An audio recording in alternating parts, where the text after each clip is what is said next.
Hi besties, welcome back to my YouTube channel. My name is Blessing, and in today's session we'll be talking about basic materials you need as a raisin beginner, or as we call it here in Nigeria, raisin starter pack. Okay, so the first one on our list is raisin and hardener.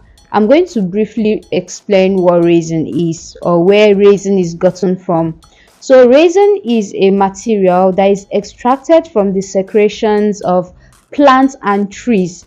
In essence, this is saying that raisin is gotten from plants. And then we have two types of raisin. The first one is natural raisin, and then the second one is synthetic raisin. Natural raisin is the one gotten from nature, which is plants, or gotten from plants.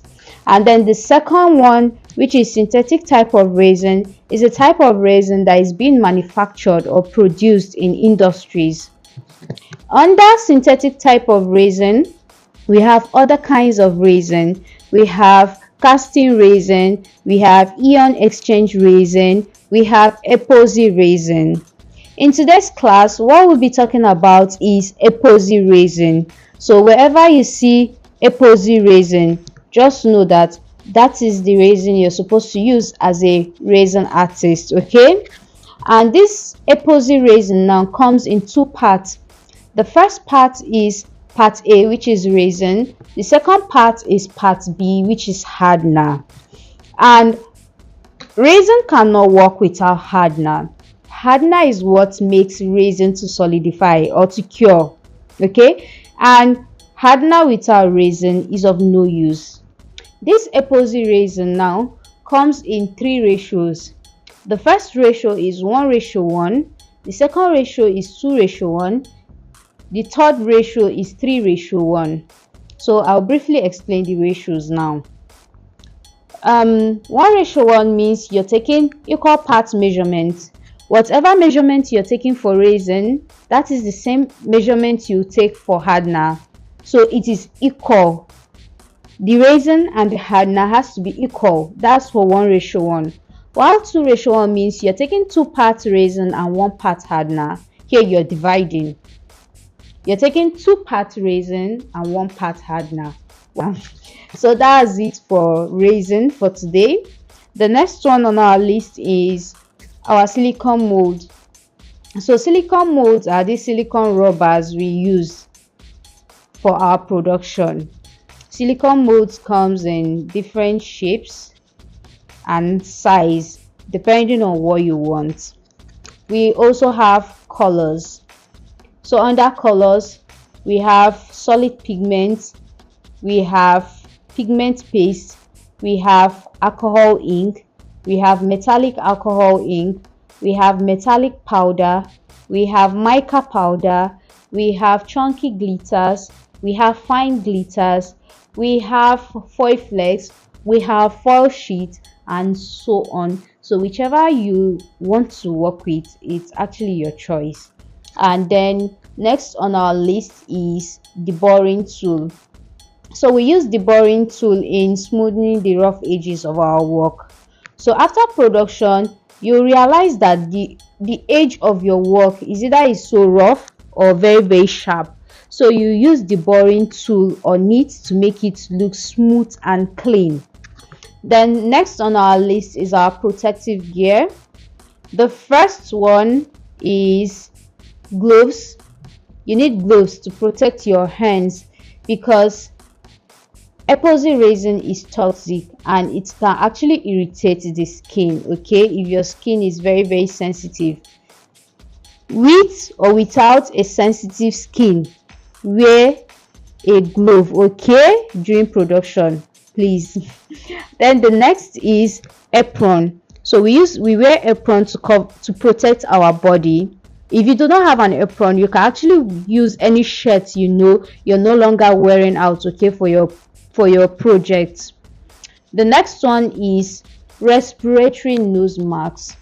If you know that you have any health related issues, always use your respiratory nose mask. Okay, you realize that you are reacting to this chemical, use a respiratory nose mask, please.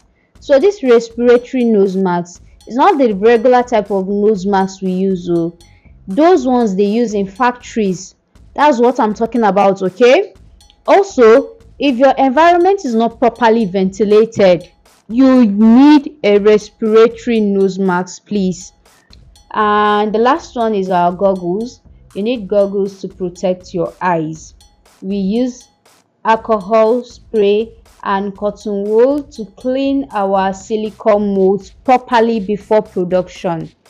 Next is our mixing cup or disposable cups. We also call them disposable cups.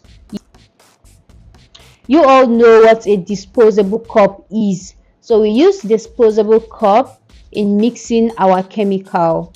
And the next one is our measuring cup or a measuring scale. So measuring cup is a silicone cup that has numbers written on it. So this number now will help you measure the right quantity of chemical you need for a particular production. The measuring scale reads. So immediately you start pouring in your chemical into your cup, you realize that it will start reading. So the measuring scale helps you to measure the right quantity of chemical you need for a particular production. The next one is craft sticks or a stirrer. We use stirrer or craft sticks in mixing our chemicals. So after pouring the two components into the same cup, you use a stirrer or craft stick to properly mix it. Okay. The next one is plier. So we use plier in screwing in our keychain into the holder. The next one is tweezer. We use tweezer in pasting stickers or arranging alphabets and so on. That is it for the basic things you need to have as a resin beginner. Mind you, basic means something that is essential. Like you're supposed to have this thing. It's a basic thing, okay? It doesn't mean that this is the only thing you need as a resin beginner. No, there are other things. Let's say, for example, you're making key holders. You need keychains. You need jump rings. You need, let's say, eye screws. There are keychains that come with eye screw and the rest, but then some don't come with eye screws. Okay, so you have to buy all those things. Let's say, for example, you're making a wall clock. You're going to buy clock engine and the numbers. Okay, these things we just mentioned, or these stuffs we talked about now, they are like basic things you're supposed to have. So if you're coming across my page for the first time, please kindly like, share, subscribe to grow, learn, and create beautiful resin art with me. Okay, thank you. See you guys in my next class.